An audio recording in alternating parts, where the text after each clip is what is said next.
sometimes people, when they talk about subconscious and the unconscious, they say a higher state of consciousness, but I really prefer to call it a lower state of consciousness, because in those states, they're indicative to the lower, the slower brain waves. So when we think in terms of the subconscious or the unconscious, usually we're thinking of alpha and particularly theta brain waves, which are slower, and so they're a little bit lower on the scale. You know, slower brain waves, lower state of consciousness. But the term subconscious, now some people think that's kind of a new term, and it was actually brought about by Pierre Janet. He's a French psychologist, and he was, although he died in 1947, and that term, he kind of brought that term about, but people still look at it as kind of a new age term, as opposed to unconscious. There's some, well, there's some, I guess some reasons why, but I guess we don't really have to touch on that right now. But so the two terms are pretty much interchangeable, and I usually refer to the term subconscious as lower, because to think that we can be conscious of an unconscious state is kind of a play with words. You know, how can we be conscious of unconsciousness? We can be, but it's better if we call it subconscious. Sub is kind of like in the basement, and it's kind of what we're looking at. And that's actually a good analogy if we're on the ground floor of the conscious floor of a house. We don't have many basements here in Arizona. Actually, the house over here does.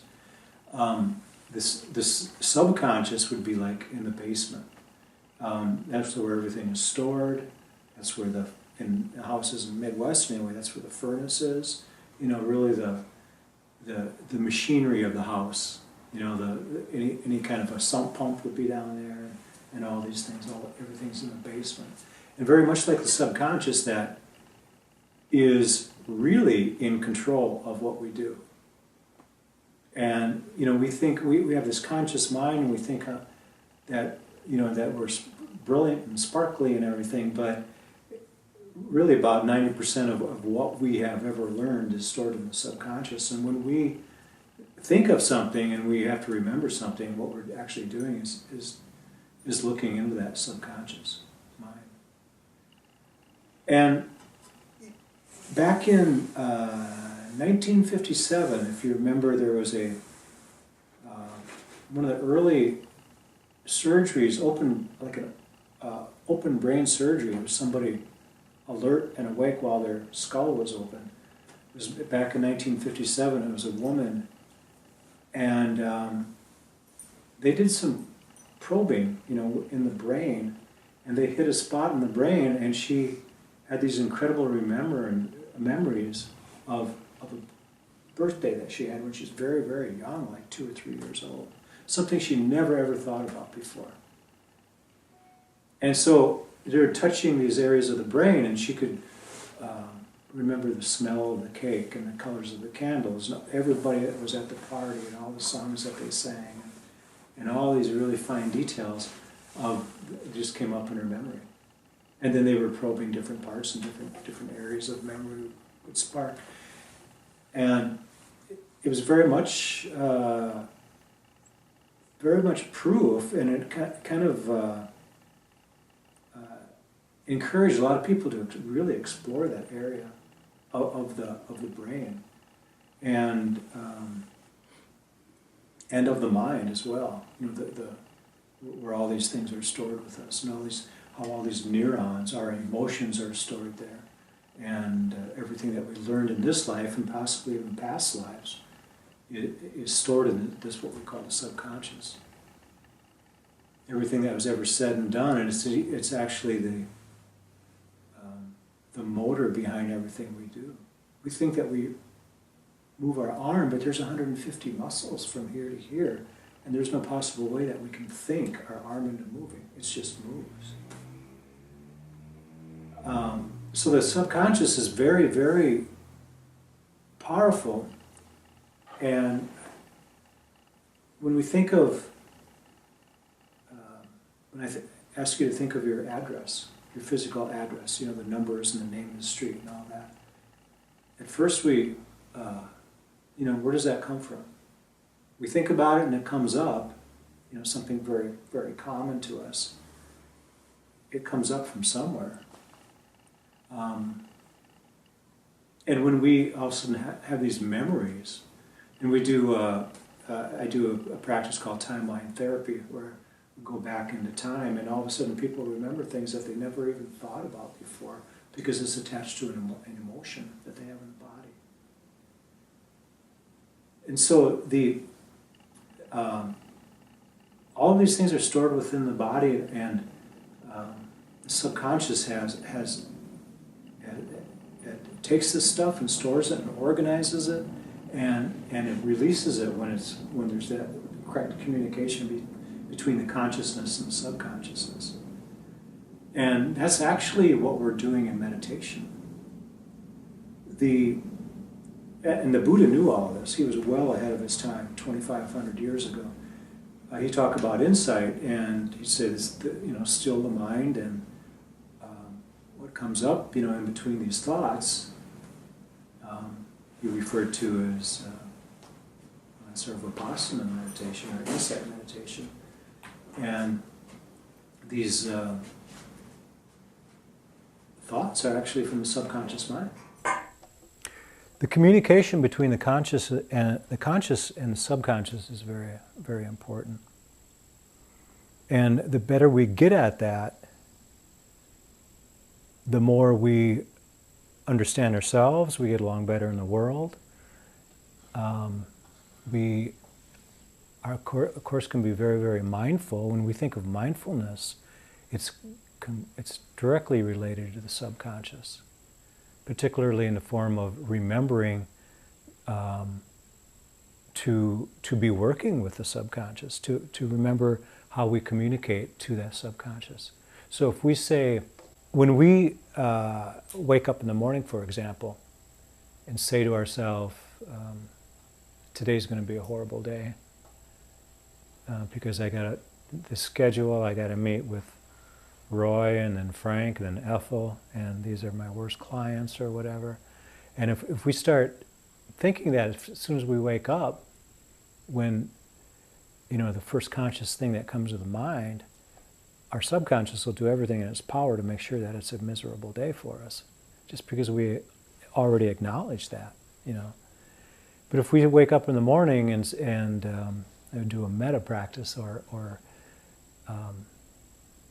you know, just, you know, greet the morning and feel like very compassionate and loving towards ourselves and towards others, and thankful for this opportunity to even be alive, to be able to wake up in the morning and think of how you're going to take advantage of this day, and, you know, all these really beneficial things, and really, really mean it, you know, internalize it and mean it. Not just an affirmation, but actually feel that. The subconscious will take a hold of that and act accordingly. It'll do everything it can to see that through. The subconscious doesn't take a joke or anything. It takes everything literal. It's like the genie. How many jokes have we heard about the genie in the lamp, where the guy picks up the lamp and rubs the lamp and a genie appears, you know, and the genie says, you know, you can make a wish. What do you want? And he says, I want $1 million, you know, and then he looks out the window and there's 1 million deer with antlers outside his yard, you know, things like that. Because his phrasing wasn't clear enough. And our subconscious is very much like that genie. I've heard so many jokes along those lines. Most of them are dirty, so I can't even repeat them, especially since we're recording. But is that why sarcasm is kind of a Yeah, yeah. It's a play with words. The the subconscious mind takes orders to a T. It's like if we worked in a restaurant and we're the customer. We walk into a restaurant, we order something that we really want, and we take our time and really look at the menu carefully, and we make an order, and the waiter takes our order and takes it back to the kitchen and gives the wrong order to the cook. The cook is the waiter is the conscious mind taking this information and relaying it, to the cook, and the cook is, of course, the subconscious. He takes the order. I can do this. Puts everything together. Works very thorough. Puts everything in the right place. And the order's up. But the verbal or the order itself was wrong. It was a wrong order. Who suffers from that? It's the customer. They have to go through that whole thing again, and that's exactly what we do. If we want something in life and we don't get the order correct, and we put the order out there, what comes back is not what we want, so we have to do it again, and many times again and again and again and again. And how this relates to mindfulness is that we can watch this and see this, and learn from the process, and think in terms of this communication and how it's all coming about for us, or how it isn't coming about for us. And so we can see it again. We can see it in insight. All the mistakes that we make, believing and forgetting that everything's impermanent. Buddha talked about this strong insight of impermanence and how that comes up. And if it comes up in the form of insight, it's the subconscious saying, this is reality. This is the fact. That everything's impermanent. And if we gently hang on to that, another insight that might follow that is that, well, then there really isn't anything that we can hang on to that's going to provide lasting happiness, because it just doesn't make sense. It's not reality. And so that gives up that struggle, right? And it's all from the subconscious, feeding us this information. And then it also points to the idea that there's nobody behind us and that everything is borrowed.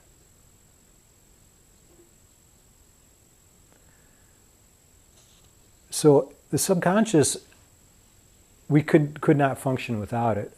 Probably 95% of what we consider our intelligence and our mental capacity is the subconscious. It keeps the heart beating, of course.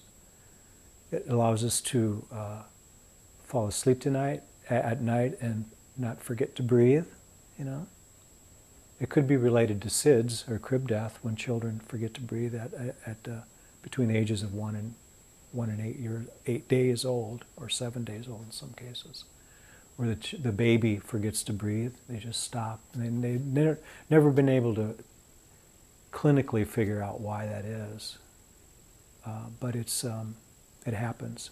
I've experienced it before. Not personally. My brothers had a baby that died from SIDS, where they just stopped breathing. And if our subconscious decided to not function, every organ in our body would just shut down. We wouldn't be able to breathe. The heart would stop. And that's what the subconscious mind is doing for us. Plus many, many more things. Even walking, we don't consciously walk. We don't consciously keep balance. It's all the subconscious that is doing all of this stuff. All these little movements of the body, we don't even think about it. We can even relate it to driving a car. We get so used to driving a car that we are consciously immediately looking for something else to do when we start driving. We can text, we can read a map, we can listen to the radio, we can plan our day, we can do all sorts of things while we're driving, because And we just turn it over to the subconscious.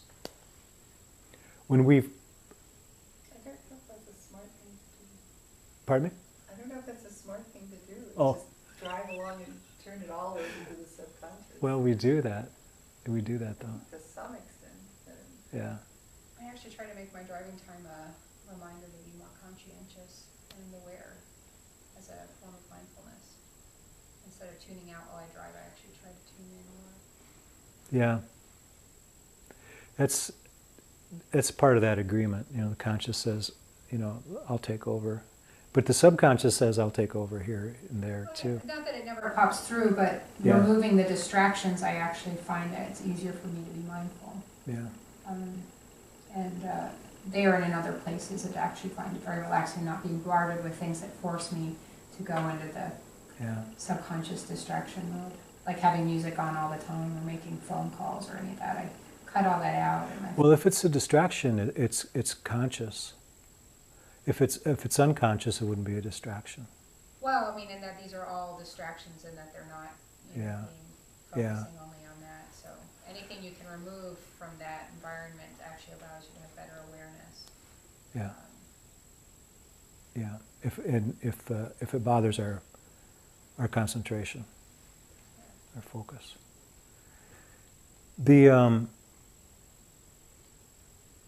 If you talk to, do we have any musicians here? You play guitar, don't you?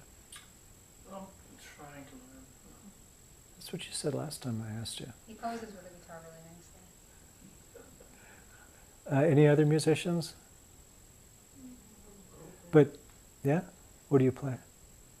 Piano. Oh, yeah?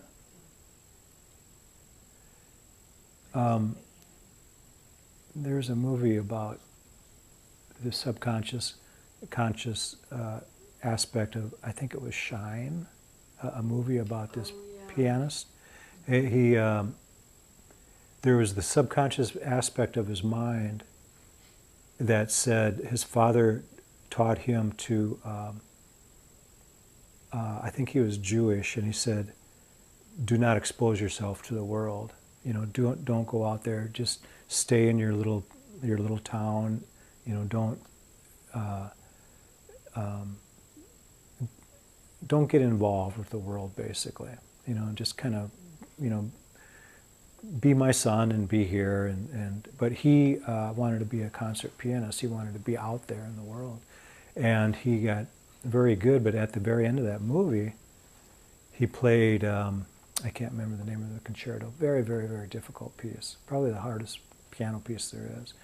And he played it flawlessly, but during it, his subconscious and his conscious mind were battling the whole time while he was playing it. He ended the piece completely flawless, really hailed as the best pianist ever. And he went crazy because of the conscious and the subconscious battle that was happening. By the end of the song, end of the movie too, he went crazy. But when we're learning to play an instrument, we're consciously learning, doot, doot, doot, doot, or one finger, two finger, three finger, and we start out tedious, it's like wow, and then we consciously do it every day, like we're supposed to do our meditation practice every day. And then after a while, we could say, well, we wake up in the morning, we're a pianist, or we're a guitarist, or we wake up in the morning and we're a meditation practitioner. I'm a meditator. After we do it for a while, it happens that way.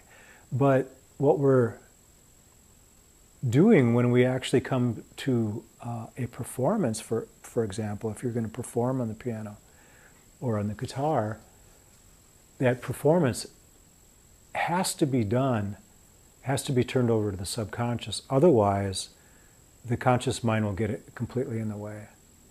So you rehearse a piece over and over and over, and you can get it when you're practicing it, and it goes flawlessly.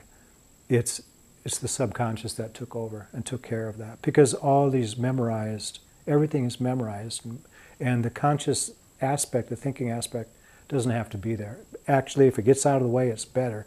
But we get into that environment, we do a rehearsal or I mean a recital or a concert or a performance, and we look around all these people there, consciously seeing all these faces looking at us, it gets in the way, and it'll mess up the performance, almost certainly, if we allow that to happen. So if a person has the gift of blocking out all of that stuff and just performing, allowing the subconscious to take over, it goes flawlessly. When you talk to an athlete, and I've heard this many times from football players. I used to work for the Green Bay Packers, and I talk to those guys all the time, and I see them out there, doing their athletic stuff, and they're calling it performing. Again and again and again, all these guys are saying, "I'm out there performing," and they call it a performance, and I just couldn't grasp that. Then I found out what they're relating it to to being in the zone. And somehow that performance in the zone or the flow is a part of their thing. They get out there and they don't even think about, what they're supposed to do next. If they would have to think about how to catch a football, they wouldn't be a Green Bay Packer. They would probably be back in. They wouldn't be playing football, professional football, if they had to think about it. If they couldn't, perform. And when a athletic team gets on a losing streak, for example, or a pro golfer gets into a slump, they're thinking about every move that they make. So the conscious mind steps in there, and screws everything up. When they learn to relax, let everything flow, then they start getting on top of their game again. That's why it's so important to have fun. Even in meditation, we should have fun, because the subconscious kind of takes over and kind of steps into that area. Subconscious likes fun, but it's more so that we're just allowing the consciousness to set aside. So there's 3 areas that we can specifically look at in the subconscious. They're learning, behavior, and change. And as far as learning, and we touched on all these a little bit, but I'll speak a little bit more about them. And feel free to chime in anytime you want.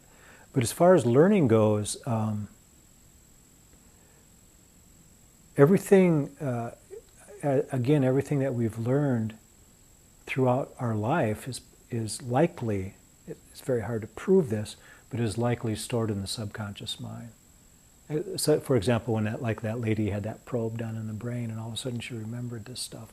And it's amazing what we can remember when we really want to. Like in timeline therapy, you remember an emotion. If somebody's struggling with an emotion, that they actually feel in the body and they can describe it. You take them back to the first time that they felt that emotion. They feel like most people feel like we are born with these emotions, and then they're triggered. But it's much more logical to look at them as that there was a time when this emotion did not exist for us. There was a time when each one of these emotions first came up, especially in terms of language where we can describe it. And that's usually around 2. So when we do a timeline therapy, most people, think back around the age of 2 or earlier. Some people go back further. Some people even do a regression, like a past life regression. But all these things are stored, and when we really try to get in there, we discover that. So it's just like all the information that